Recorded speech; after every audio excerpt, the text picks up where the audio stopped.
Les amis, ravi de vous retrouver pour la paracha de la semaine. La paracha de la semaine, paracha Vayechi. Nous allons dans cette paracha clôturer le livre de Bereshit et aller vers le livre de Shemot. Donc le premier livre de la Torah, il se termine avec cette paracha de Vayechi et nous allons aller vers l'exil. C'est la descente en Égypte par Yaakov Avinu, les dernières années de sa vie en Égypte, puis sa mort et le début de le Shi'ibud Mitzrayim, c'est-à-dire l'exil et la servitude de l'Égypte. Donc c'est la paracha qui fait le lien entre la fin des 12 tribus et le début de la construction du peuple d'Israël en tant qu'entité peuple. Et il est écrit au début de la paracha, Yaakov a vécu dans le pays d'Égypte pendant 17 ans. Rabbi de Lubavitch, Zichrono Livracha, il écrit sur ce verset dans le livre Hayom Yom, quand le Tzemar Tzedek était un enfant et a appris le verset ci-dessus, son professeur l'a expliqué selon le commentaire du Baal HaTurim. Yaakov Avinu a vécu les 17 meilleures années de sa vie en Égypte. Et le Tzemar Tzedek, quand il est revenu du Talmud Torah, il a dit à son grand-père, le Admour Hazaken, comment se fait-il que les meilleures années de la vie de Yaakov Avinu, le Bechir Avot, celui qui a été choisi, le plus précieux des patriarches, aient été les 17 années où il a vécu en Égypte, dans une terre de dépravation, dans une terre de débauche? L'Admour Hazaken lui a répondu, il est écrit, Yaakov envoya Yehuda devant lui vers Yosef pour lui montrer le chemin à Goshen. Le Midrash cité par Rashi rapporte, Rabbi Nechemia a dit, Yehuda, il a eu pour tâche de préparer une maison d'études pour la Torah, pour que la Torah soit étudiée et que les tribus s'investissent dans cet enseignement. Grâce à l'étude de la Torah, on se rapproche d'Akadosh Baruch Hu. Maintenant, même en Égypte, il y avait de la vie et de la vitalité s'il y avait de la Torah. Ça veut dire quoi? La Torah nous explique que la vie de Yaakov, elle a été dure. Jusqu'à l'âge de 130 ans, son frère, son propre frère Esav, il voulait le tuer. Son oncle, qui était aussi son beau-père Lavan, il lui a changé son mariage. Et il l'a fait travailler pendant 14 ans pour lui donner la main de ses filles. Il l'a trompé à maintes reprises dans ses accords au niveau du travail. Ensuite, Shrem, il a enlevé sa fille pour la violer. Ce qui a donné que Shimon et Lévi, ses deux fils, qui avaient 12 et 13 ans, détruisent la ville et tous ses habitants. Il y a aussi son épouse bien-aimée Rachel, qui est décédée à un âge prématuré lorsqu'elle a donné naissance à son fils Binyamin. Réhouven changea sa couche de plage, interférant dans ses affaires conjugales. Pour finir, une des plus grandes épreuves de Yaakov Avinu, elle a été celle de la vente et la disparition de Yosef, son fils bien-aimé, qu'il a pleuré pendant 22 ans, dévoré par un animal sauvage, le laissant incapable de dormir, de manger de la viande ou de boire du vin car il était en deuil pendant 22 ans. Il n'a pas souri pendant 22 ans et même l'inspiration divine, elle l'a quitté pendant tout ce temps. Quand Pharaon, lorsqu'il a rencontré Yaakov, il lui a demandé « Mais quel âge as-tu » Et Yaakov, il lui a dit « Le nombre des années de ma vie est de 130 ans. Il a été court et malheureux les temps des années de ma vie. Il ne vaut pas les années de la vie de mes pères. » Quoi? Débordant de douleur, il ne pouvait cacher le trouble de son cœur. Les 17 années de vie de Yaakov, le Baal HaTurim, il dit « Yaakov a vécu ces années comme les meilleures de sa vie. » Ce sont les années où il a pu être décrit comme vivant car il n'a pas eu de souffrance. Ce n'est pas...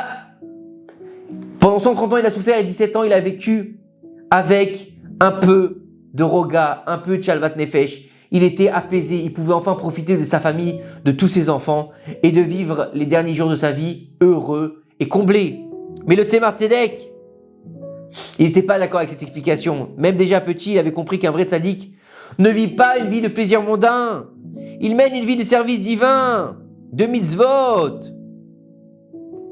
Comment on peut dire que les 17 meilleures années de vie de Yaakov, elles sont dans un environnement d'immoralité? C'est pas possible. Il avait besoin de comprendre comment Yaakov, il a pu continuer sa dévotion spirituelle en Égypte. Et en fait, l'explication se trouve dans ce que lui a dit l'Admour Hazaken. Yaakov Avinu, il a pris des mesures remarquables pour construire une maison d'études où ses enfants pourraient étudier la Torah en Égypte. Il a envoyé Yehuda établir une maison d'études où lui et ses enfants pour étudier et prier. Leur étude de la Torah ont transformé la terre dépravée de l'Égypte en un paysage saint. À Goshen, leur habitation était comme une terre d'Israël virtuelle, un endroit où ils pouvaient vivre une vie spirituelle épanouie. Dans Yohayom Nov du Onf Tevet, il est marqué « La vie d'une personne dépend de l'air qui l'entoure. Sans air, nous ne pouvons pas vivre. De plus, le type d'air dans lequel on vit détermine la qualité de vie. Quand une personne vit dans une atmosphère de Torah et de mitzvot, sa vie est saine. Quand il vit dans une atmosphère qui nie Hachem, sa vie est maladive. Il risque une contagion constante. Quand il vit dans une atmosphère... Le rabbi nous enseigne que la définition du terme protection de l'environnement, c'est un mot qui est très populaire aujourd'hui, hein, protection de l'environnement, recyclage, etc. Ça parle beaucoup en ce moment. On ne parle pas de réduire ici les effets de la pollution des automobiles, des usines. On nous parle ici que la bonne pensée, la bonne parole et la bonne action, c'est ça qui apporte la qualité de vie. Chokhmah, Bina, Da'at. Beaucoup de personnes s'inquiètent de la pollution environnante. Gardez mon quartier propre, faites attention à vos déchets, triez vos déchets. Mais par contre, ils n'ont pas problème de cracher de leur bouche les obscénités les plus viles, à se pavaner sans aucune pudeur. La première chose, avant de penser à trier ses déchets, à dire faites attention à comment vous jetez vos affaires, c'est nettoie ta bouche. Fais attention à ce que tu dis, fais attention à comment tu te comportes. Et encore plus pour les étudiants en Torah. Parce que eux, ils représentent le divin, ils doivent faire attention à comment ils se comportent, comment ils parlent, comment ils sont vis-à-vis des autres. Parce que forcément, ils représentent la Torah. Si on va dire d'eux après, t'as vu ces religieux, comment ils se comportent? Ils doivent faire très attention. Il faut savoir que de plus, les paroles de Torah récitées en public ne disparaissent pas dans l'air. Elles agissent comme un purificateur d'air. Et un autre juif qui va respirer ces paroles de Torah, il va être poussé à faire teshuva. Il se peut même qu'il changera totalement de style de vie et qu'il aura un impact sur toute sa descendance.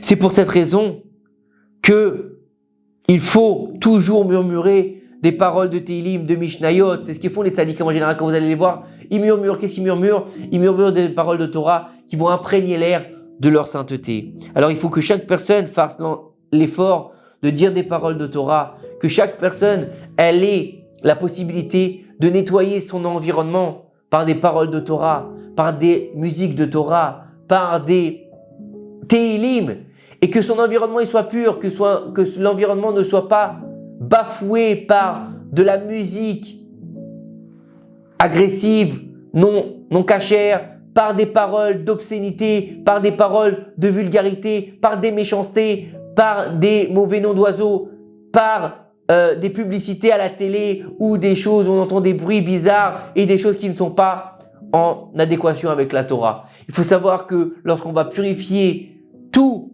son air, on va être capable de purifier aussi sa famille, ses enfants, et qui sait, si on arrive grâce à ces quelques purifications, de faire revenir un juif à la teshuva, on aura gagné notre olam haba. Que ces quelques paroles de Torah nous aident à faire venir le Mashiach bimra b'yaminu. Amen. Shabbat shalom ou mevorach.